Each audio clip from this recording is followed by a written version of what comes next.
Thank you so much, आप लोगों ने अपना वक्त निकाला और यहाँ पर हम सबके बीच आए। तो डॉक्टर मोहसिन वली साहब, मैं सबसे पहले आपके साथ शुरुआत करना चाहूँगी।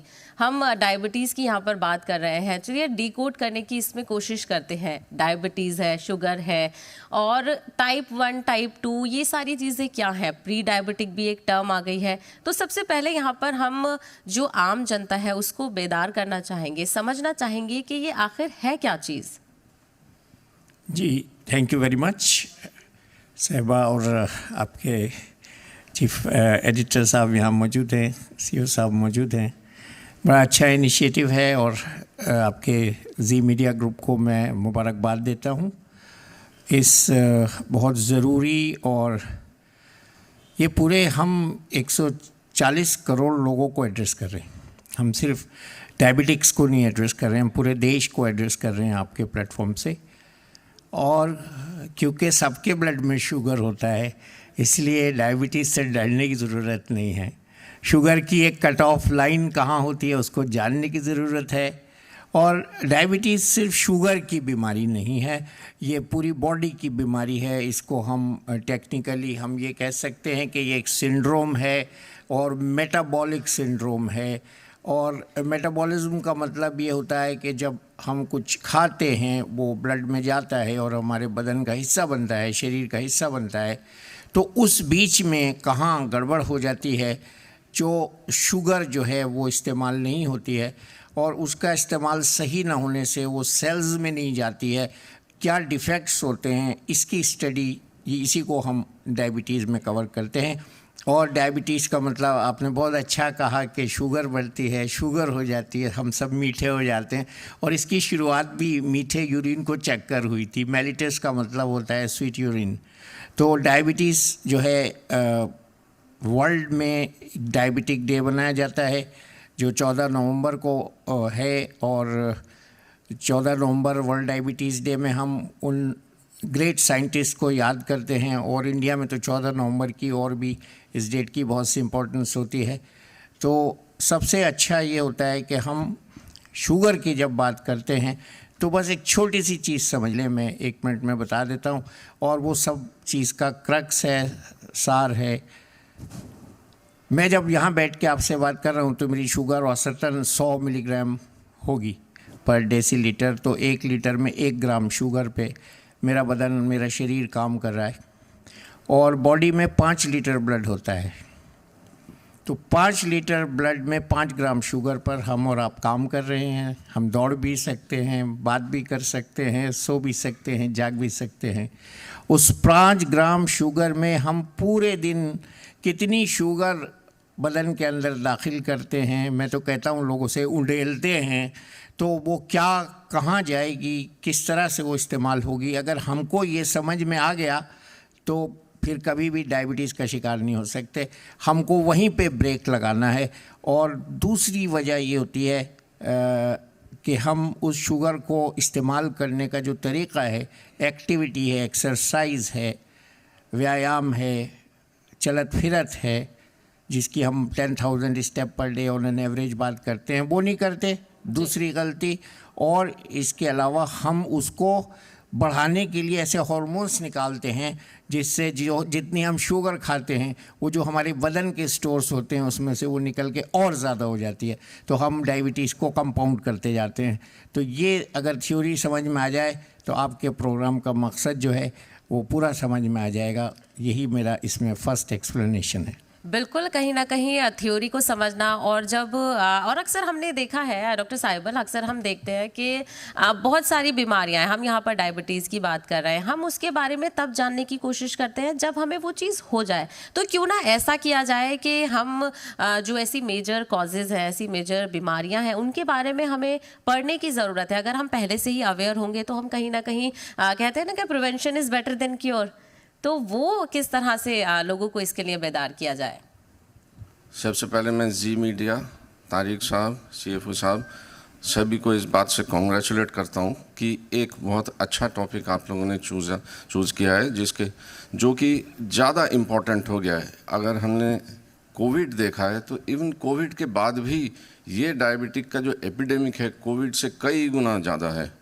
तो डेफिनेटली हमें इसके प्रति ध्यान देना ही चाहिए, अवेयरनेस भी बढ़ाना चाहिए, जैसा कि आपने कहा कि प्रिवेंशन भी बढ़ाना चाहिए। हम इस प्रोग्राम को थोड़ा साइंटिफिकली अब आगे बढ़ाते हैं। सबसे पहले हम ये देखते हैं कि एपिडेमियोलॉजिकली डायबिटीज़ किस स्टेज में इस समय है, तभी तो हम प्रिवेंशन के लिए जा सकते हैं आगे। 2019 के रिकॉर्ड के हिसाब से अराउंड 467 मिलियन डायबिटिक्स थे, जो कि धीरे धीरे बढ़ते बढ़ते 2023 में अराउंड 568 मिलियन हो गया है। और WHO, IDF इन सबों का जो प्रोजेक्शन है कि 2045 तक 700 मिलियन डायबिटिक्स हो जाएंगे। अब आप देखिए किस तरह से ये धीरे धीरे आगे बढ़ रहा है। वाकई ये कोविड से कई गुना ज़्यादा है, तो डेफिनेटली हमें इसके प्रति ध्यान देना ही होगा। ये बीमारी है क्या, ये भी तो समझना होगा ना। बहुत सारे पेशेंट्स ऐसे आते हैं 5 साल बाद भी डायबिटिक्स होने के बाद बीमारी के बारे में कोई ज्ञान ही नहीं है, मैकेनिकली उनका टोटल ट्रीटमेंट चल रहा है, दवाई लिख दिया, दवाई खाए, कुछ परहेज किए, कुछ नहीं किए। तो हमें ये चीज़ पहले आप डायबिटीज़ बीमारी क्या है इसको समझना होगा। अगर हम मेडिकली देखें, इसको हम लोग बोलते हैं क्रॉनिक मेटाबॉलिक डिसऑर्डर। क्रॉनिक मतलब ये लंबी समय से चल रहा है, मेटाबॉलिक यानी कि शरीर के जो मेटाबॉलिज्म, जो हमारे शरीर के अंदर डिफरेंट हार्मोन सभी चीज़, जैसा कि सर ने भी कहा, सो ये metabolic disorder leading to chronic hyperglycaemia, यानी कि शुगर शरीर के अंदर फिर मेटाबोलाइज नहीं हो रहा है। ये मेटाबोलाइज नहीं हो रहा तो कहाँ जा रहा है, शरीर के अंदर एक टॉक्सिक के रूप में वो बिहेव कर रहा है। जैसे ही ये बिहेव करेगा तो उसके जो इफ़ेक्ट्स आएंगे, इफ़ेक्ट्स कहाँ जाएगा, शरीर के सारे ऑर्गन्स में। तो शरीर के सारे ऑर्गन्स में, आँख में, हार्ट में, किडनी में, हर जगह पे उसका इफ़ेक्ट है। अब ये क्रॉनिक हाइपरग्लाइसीमिया जो हम लोग बोल रहे हैं, ये हाइपरग्लाइसीमिया को हम रोके कैसे, यही तो प्रिवेंशन है। तो हम इस चीज़ को रोकेंगे तभी जब हम ये जानेंगे कि हमें करना क्या है, जब हम ये जानेंगे कि वाकई ये लाइफस्टाइल के द्वारा कंट्रोल किया जा सकता है कि नहीं। डॉक्टर तारिक साहब ने एक बहुत अच्छा पॉइंट रेज किया कि रिवर्सल, वाकई रिवर्सल हो सकता है कि नहीं। तो ये सारी चीज़ें हम लोग अभी आगे और डिस्कस बिल्कुल आगे भी इस पे डिस्कशन करेंगे।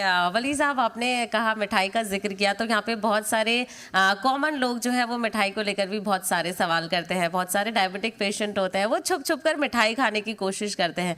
तो मैं चाहूँगी कि आप एक बार बताएं कि ये कितना ख़तरनाक हो सकता है और क्या ऐसा किया भी जा सकता है कि ठीक है, अक्सर हमारा मन होता है कि हम कुछ अपनी पसंद की चीज़ खाएँ, तो कितना रिस्क यहाँ पर है मिठाई को लेकर, क्योंकि शुगर ग्लूकोज तो हमारी बॉडी में है, तो कितना ये अफेक्ट कर सकता है, रिस्क फैक्टर क्या हो सकते हैं। और जी बिल्कुल, हमारे तो मुल्क में इतने त्यौहार होते हैं, ख़ास तौर से मिठाई वाले कई त्यौहार होते हैं, जिसमें होली होती है, दिवाली होती है, ईद होती है, और भी बहुत से त्यौहार होते हैं। और मिठाई के बगैर तो कुछ लोगों का खाना ही पूरा नहीं होता। बिल्कुल। और मिठाई का मतलब ये होता है कि हम बहुत ज़्यादा तादाद में कार्बोहाइड्रेट अपनी बॉडी में एंटर करा रहे हैं, दाखिल कर रहे हैं। हम लोग जब किसी भी खाने की बात करते हैं तो खाने में क्या खा रहे हैं ये बहुत इम्पोर्टेंट होता है। हमारे खाने में 3 तरह की चीज़ें होती हैं, कार्ब्स होते हैं, कार्बोहाइड्रेट्स, और प्रोटीन्स होते हैं, और फैट्स होते हैं। तो उनमें एक तवाज़ुन, एक बैलेंस की ज़रूरत होती है। और हमको इजाज़त है कि हम 40% के करीब हम मिठाई जैसी चीज़ें खा सकते हैं, जिसमें रोटी भी आती है। अभी बहुत जल्दी ही मैं अपने किचन में खड़ा हुआ था, खाना लग चुका था, रोटी बनने जा रही थी, तो मैंने देखा जो आटे के पेड़े रखे हुए थे, इतने सारे रखे हुए थे, और मुझे ये ख्याल हुआ कि यही रोटी हम खा रहे हैं, इतनी सारी खा जाते हैं रोज़। ये आटा अगर किसी को आप खिलाएं प्लेट में रखे तो 1 चम्मच से ज़्यादा नहीं खा पाएगा। तो हम कितना सारा कार्बोहाइड्रेट मिठाई जैसी चीज़ें अपनी बॉडी में एंटर करा रहे हैं। और तारिक साहब ने कहा, तो ये जो अभी आपके चीफ साहब भी मुझसे बात कर रहे थे, और उन्होंने बड़ी अच्छी बात बताई कि पहले ज़माने में तो लोग लड्डू खूब खा लेते थे, कुछ ही नहीं होता था। तो पहले ज़माने में लोग साइकिल भी खूब चलाते थे, उनको शर्म भी नहीं होती थी कि हम पैदल चलेंगे या साइकिल पे चलेंगे तो लोग हमें कुछ कहेंगे, हमें तो गाड़ी ही चाहिए, हमें तो स्कूटर ही चाहिए। तो ये जो एक चेंज ऑफ एटीट्यूड हुआ है लोगों में, फरावानी आई है, और फाइनेंशियली एक अच्छी चीज़ हुई है। हम लोग गरीब से अमीर हुए हैं, तो उसमें हमने बहुत सी चीज़ों को खोया भी है, बहुत सी चीज़ों को पाया भी है, और बहुत सी लाइफ स्टाइल डिसऑर्डर्स जो डायबिटीज़ से रिलेटेड हैं वो हमारी एफ्लुएंस का नतीजा है, और ये बहुत बड़ी सज़ा है हमारे लिए आगे चलने वालों के लिए। इससे डायबिटीज़ भी शॉर्ट हो रही है। मैंने मिठाई के साथ पोल्यूशन की भी बात करनी है। जिन देशों में इंक्लूडिंग इंडिया पोल्यूशन ज़्यादा है, उनके यहाँ पोल्यूशन की मार भी डायबिटीज़ को कॉम्प्लिकेट कर रही है। इसके अलावा स्ट्रेस जो है बहुत ज़्यादा हो गई है। बच्चों में ये देखा जा रहा है कि बच्चे हर चीज़ के लिए स्ट्रेस ले रहे हैं, चाहे वो उनके काम करने की जगह हो, जॉब प्लेस हो, या उनका डे टू डे रूटीन हो, या टाइम का यूटिलाइजेशन हो, टाइम मैनेजमेंट हो, या पेरेंट्स के साथ या फैमिली के साथ एडजस्टमेंट हो। तो ये जो स्ट्रेस जो है ये बहुत बड़ा हमारा दुश्मन मॉडर्न टाइम का बन गया है। और मैं एक बड़ी सिंपल सी बात कहता हूँ कि जितना आप खा रहे हैं उसको जला दीजिए और खा लीजिए। आपको घर में कोई बहुत अच्छी चीज़ बनी है, मैं पेशेंट से कहता हूँ आप उस पर अपने को परेशान मत करिए, आज खा लीजिए थोड़ी, चाहे वो मीठी चीज़ भी हो, और बाकी अगर आपको बहुत अच्छी लगे तो कल के लिए रख दीजिए। इसको मैं कहता हूँ अर्न योर मील। आप अपने खाने को अर्न कीजिए ताकि वो आपकी बॉडी में यूटिलाइज हो जाए। ज़िंदा रहने के लिए खाना बहुत ज़रूरी है, लेकिन कितना खाना ज़रूरी है उस पर पूर्ण विराम कहाँ लगाना है, कहाँ हमें लक्ष्मण रेखा खींचनी है, कहाँ रुकना है, when to stop is more important in management of diabetes, and how to burn what you have eaten is more important than what you are eating. How much to eat is more important, when to eat is more important, and what to eat is yes of course very important, जिसमें हम सब्जियों की बात करते हैं। अब प्रधानमंत्री जी ने श्री अन्न की बात की है जो कि बहुत ही अच्छा, वो पुराने ज़माने की बात है, लोग मोटा अनाज खाते थे और उनको डायबिटीज़ से फाइबर की वजह से छुटकारा मिलता था, नहीं होती थी। और तीसरा जो टाइप 1 डायबिटीज़, जैसे कि आपने बताया, हमने बताया, टाइप 1 डायबिटीज़ हम इनहेरिट करते हैं जेनेटिक्स के थ्रू, लेकिन टाइप 2 डायबिटीज़ हम इन सब वजूहात की वजह से, जिसमें अल्कोहल भी है, ऑफ कोर्स स्मोकिंग भी है, तो इन फैक्टर्स की वजह से, और वेट गेन है, ओबेसिटी है, इनकी वजह से हम अपने शरीर में जनरेट कर लेते हैं और फिर बाद में उसके जो ख़राब नताइज हैं, बैड इफ़ेक्ट्स हैं, उससे जूझते रहते हैं। ज़िंदगी इसी में ख़त्म हो जाती है, जो कॉम्प्लिकेशंस डायबिटीज़ के होते हैं उनसे जूझने में। बिल्कुल, कहीं ना कहीं रिस्क फैक्टर्स ये तमाम चीज़ें हैं। डॉक्टर साहिबा, डॉक्टर वली ने बात की कैलकुलेशन की, बड़ी कैलकुलेशन लगाकर इसमें रहना है, तो एक आम इंसान के लिए इस कैलकुलेशन को मैनेज करना कैसे आसान हो पाएगा? क्योंकि हम रोज़मर्रा की ज़िंदगी में हम बिज़ी भी हैं, ऑक्यूपाइड भी हैं, हमारी ज़रूरत के हिसाब से हम बिज़ी भी हैं। तो अगर हम गर्ज करें हम कि डायबिटिक हैं, तो हमें किस तरह से अपने लाइफस्टाइल को मैनेज करना है और इस कैलकुलेशन को हम कैसे बीट करेंगे? जी, तो जैसा कि सर ने बताया कि ये मीठा जो है, हम लोग बहुत सारे मीठा देखा गया है, एक कार्बोहाइड्रेट, एक स्टडी किया गया है, स्टार्च स्टडी बोलते हैं स्टडी को। तो ये स्टडी पूरे इंडिया में डिफरेंट मेट्रोज़ में किया गया है और देखा गया है कि हमारा जो ओवरऑल कार्बोहाइड्रेट कंटेंट है डाइट का, वो बहुत ही ज़्यादा है, और कंपेयर टू दूसरा पॉपुलेशन, कॉकेशियन वेस्टर्न पॉपुलेशन, हमारा जो कार्बोहाइड्रेट इंटेक बहुत ही ज़्यादा है। अब ये कैलकुलेशंस की जहाँ तक बात आ रही है, जो भी डाइट हम लोग खाते हैं, अगर हम साइंटिफिकली बोलें तो इसको ग्लाइसीमिक इंडेक्स द्वारा नापा जाता है। आप अपनी इच्छा से जैसे मर्जी नहीं खा सकते हैं। जब आपको एक बार बीमारी हुआ है, आपको उसी हिसाब से अपने आप को ढलना होगा। ग्लाइसीमिक इंडेक्स हर चीज़ का, जैसे मान लेते हैं चीनी या रसगुल्ला या चावल या रोटी, कोई भी हो, हर एक का ग्लाइसीमिक इंडेक्स स्पेसिफाइड है। तो जब भी ये डायग्नोसिस होता है डायबिटीज़, कृपया एक बार आप न्यूट्रिशनिस्ट के पास जाइए और उसी हिसाब से ग्लाइसीमिक इंडेक्स द्वारा जैसे जैसे वो बताएंगी उसी हिसाब से डाइट को कैलकुलेट करके लीजिए। एक्सेस कैलोरी जो बर्न, जो सर ने कहा कि जो बैलेंस, जो हम साइकिल चलाते पहले, तो जो कैलोरी की वैल्यू होती है, जो कैलोरी शरीर के अंदर जाती है, वो बर्न हो जाता है।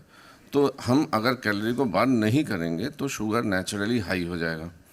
तो कैलोरी जो बर्निंग, पहले तो कैलोरी इंटेक कितना इंटेक है उसके ऊपर डिपेंड करेगा ग्लाइसीमिक इंडेक्स खाना का क्या क्या है।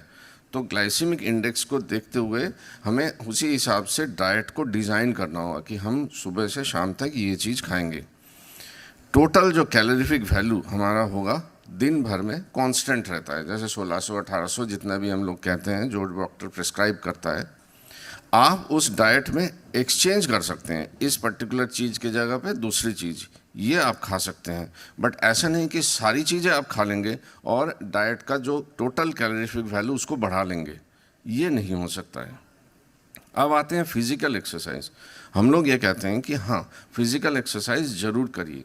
5 पॉइंट फिज़िकल एक्सरसाइज में आपको ध्यान रखना होगा, और ये साइंटिफिकली प्रूवन है वर्ल्ड वाइड। ये गाइडलाइंस हमारा पर्सनल थ्योरी नहीं है। आपको 150 minutes vigorous, moderate to vigorous intensity exercise करना होगा 1 हफ्ते के अंदर, जिसमें आप 1 दिन की छुट्टी ले सकते हैं, उससे ज़्यादा अलाउड नहीं है। तो यानी कि रोज़ आपको एक्सरसाइज करना होगा। किस तरह का? फिज़िकल एक्टिविटी जिसमें कि आपके कैलोरी बर्न हो। साथ ही साथ आपको फिटनेस भी रखना होगा। किस तरह से? आपको एक रेगुलर मूवमेंट करना होगा। मूवमेंट इन द फॉर्म, आप उसमें योगा भी कर सकते हैं, गार्डनिंग, स्विमिंग, जो भी आपके रेगुलर एक्सरसाइज है वो भी आपको साथ में करना होगा। तो यानी कि टोटल एक्सरसाइज आपको करना होगा।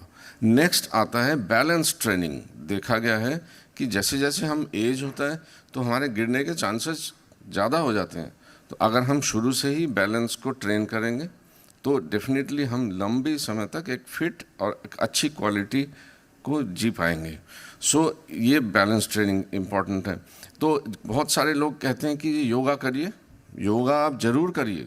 Yoga as in addition to all physical activity, जो कि ब्रिस्क वॉकिंग बोल रहे हैं हम लोग, वो आपको करना होगा। तो इस तरह से एक आपके अगर देखें कि एक तो डाइट पे ध्यान हो गया, फिजिकल एक्टिविटी। अब आ गया स्ट्रेस लेवल।